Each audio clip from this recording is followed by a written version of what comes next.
O2 enhance learning computer science unplug video सिरीजमध्ये तुमचे स्वागत आहे।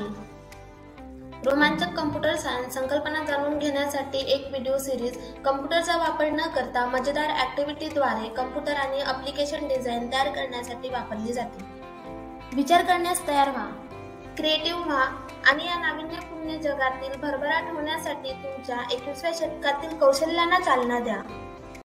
समजा तुमचा ट्रकमध्ये भाजीपाला गावातून शहरापर्यंत नेण्याचा व्यवसाय असेल तर भाजीपाला बॉक्समध्ये अशा प्रकारे पॅक केला पाहिजे ज्यामुळे तुम्ही त्या विशिष्ट भाजीचा संपूर्ण बॉक्स घेऊन जाऊ शकता। किंवा जर तुमच्या ट्रकची जागा मर्यादित असेल अशा वेळी तुम्ही सर्व सामान घेऊन जाऊ शकत नाही। भाज्या निवडण्याचा एक मार्ग म्हणजे टोमॅटो आणि बटाटे यासारख्या हलक्या भाज्या निवडणे ज्या ट्रकमध्ये भरपूर प्रमाणात घेऊन जाता येतील, परंतु त्याची किंमत कमी असल्याने तुम्हाला जास्त त्याचा फायदा होणार नाही। दुसरा मार्ग म्हणजे सर्वात जास्त किंमत असलेला भाजीपाला वाहून नेणे, परंतु वजनाने जड असल्याने आपण जास्त प्रमाणात तो वाहून नेऊ शकत नाही। अशा वेळी तुम्ही काय कराल? संगणक विज्ञान हा प्रश्न 0-1 ॲब्स्ट्रॅक्शन या समस्येच्या रूपात तयार करतो। 0-1 म्हणजे तुम्ही एखादी वस्तू निवडा किंवा त्याकडे दुर्लक्ष करा। तुम्ही वस्तूचा काही भाग घेऊन जाऊ शकत नाही। समजा नॅपसॅक ही एक अशी कॅरिंग बॅग आहे ज्याचा उद्देश सर्वात उपयुक्त किंवा मौल्यवान वस्तू बॅगमध्ये ठेवणे हा आहे। उदाहरणार्थ समजा तुमच्याकडे एक स्मार्टफोन आहे ज्याची मेमरी कमी आहे, परंतु तुम्हाला काही ॲप्लिकेशन आपल्या फोनमध्ये हवी आहेत, तर अशा वेळेस फोन मेमरीमध्ये कोणते ॲप्लिकेशन ठेवायचे आणि कोणते काढून टाकायचे हे तुम्ही कसे ठरवाल?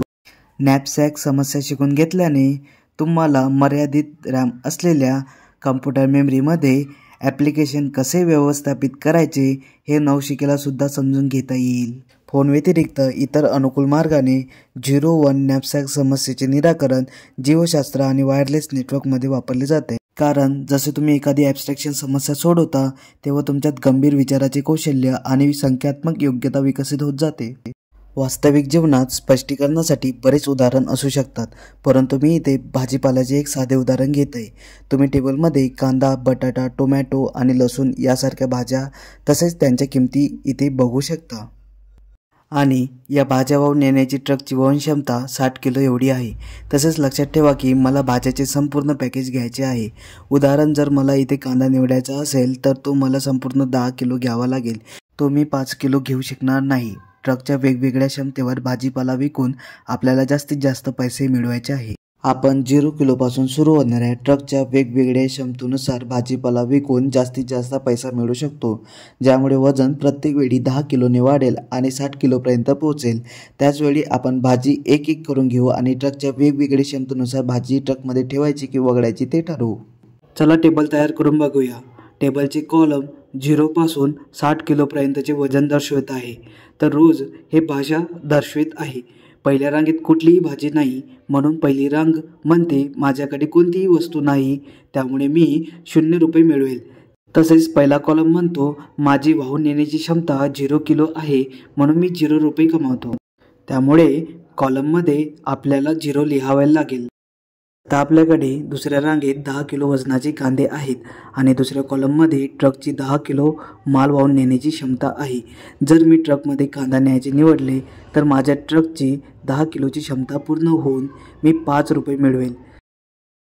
म्हणून यानंतर मी सेलमध्ये 5 रुपये ठेवेल आणि रांगेतील उर्वरित सेलमध्ये सुद्धा 5 रुपये एवढे मूल्य ठेवेल। तिसऱ्या रांगेत आपल्याकडे 30 किलो वजनाचे बटाटे आहेत आणि माझ्या ट्रकची वहन क्षमता सुद्धा 30 किलो एवढी आहे। दुसऱ्या आणि तिसऱ्या कॉलमची वहन क्षमता 30 किलोपेक्षा कमी आहे, परंतु इथे कांदा आणि बटाट्याच्या मूल्याची तुलना केली असता आपल्याला समजेल की कांद्याचे मूल्य जास्त आहे। वहन करण्यासाठी मी जर बटाटा निवडला तर तिथे मी फक्त 3 रुपये कमावतो, परंतु मी कांदा निवडला तर तिथे मी 5 रुपये कमावतो। म्हणून तिसऱ्या कॉलममध्ये 30 किलो बटाट्यापेक्षा 10 किलो कांद्याचे मूल्य जास्त असल्याने मी वहन करण्यासाठी कांदा निवडेल आणि 5 रुपये कमावेल। चला तर पुढे जाऊया। आता माझ्या ट्रकची वहन क्षमता 40 किलो आहे। जर मी इथे 40 किलोमधून 30 किलोसाठी बटाटा निवडला ज्याचे मूल्य 3 आहे आणि राहिलेल्या 10 किलोसाठी मी कांदा निवडला ज्याचे मूल्य 5 रुपये आहे, दोन्ही मूल्य जोडल्यास मला इथे 40 किलो वहन करण्यासाठी टोटल 8 रुपये मिळतील। अशा प्रकारे जास्त मूल्य असलेला भाजीपाला निवडून आपण टेबल पूर्ण करू शकतो. पूर्ण झालेला टेबल आपल्याला यासारखा दिसेल. मी तुम्हाला स्वतः टेबल भरण्याचा प्रयत्न करण्यास प्रोत्साहित करेल. पुढे आपण जास्त मूल्यासाठी कोणती भाजी निवडायची ते बघणार आहोत. इथे आपण टेबलच्या शेवटच्या सेलपासून सुरुवात करणार आहोत. टेबलच्या शेवटच्या सेलची मूल्य वरील रोच्या सेलमध्ये आहेत की नाही ते तपासू. जर ती मूल्य उपस्थित असतील तर ती भाजी वगळू आणि नसेल तर आपण ती भाजी निवडू आणि त्या मूल्यातून भाजीची किंमत वजा करू.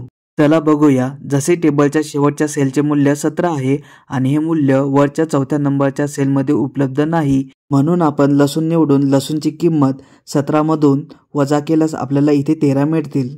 आता आपण 4थ्या रांगेकडे वळूया आणि बघूया की 3ऱ्या नंबरच्या सेलमध्ये 13 हे मूल्य आहे का तर नाही, म्हणून आपण टोमॅटो निवडून 13 मधून टोमॅटोची किंमत वजा केल्यास आपल्याला 5 हे मूल्य मिळेल. आता आपण 3ऱ्या रांगेकडे वळूया आणि 5 हे मूल्य दुसऱ्या रोमध्ये आहे का ते तपासूया. तर दुसऱ्या रोमध्ये 5 हे मूल्य उपलब्ध आहे, म्हणून आपण बटाटे वगळू. आता आपण दुसऱ्या रांगेकडे वळूया आणि पहिल्या रोच्या सेलमध्ये 5 हे मूल्य आहे का ते तपासू. तर पहिल्या रोमध्ये 5 हे मूल्य नाही, म्हणून आपण कांदा निवडू आणि 5 मधून कांद्याची किंमत वजा केल्यास आपल्याला 0 मिळेल. बस, तर मग आपले काम झाले. आता आपल्याला जास्तीत जास्त नफा मिळवण्यासाठी कांदा, टोमॅटो आणि लसूण निवडावे लागतील.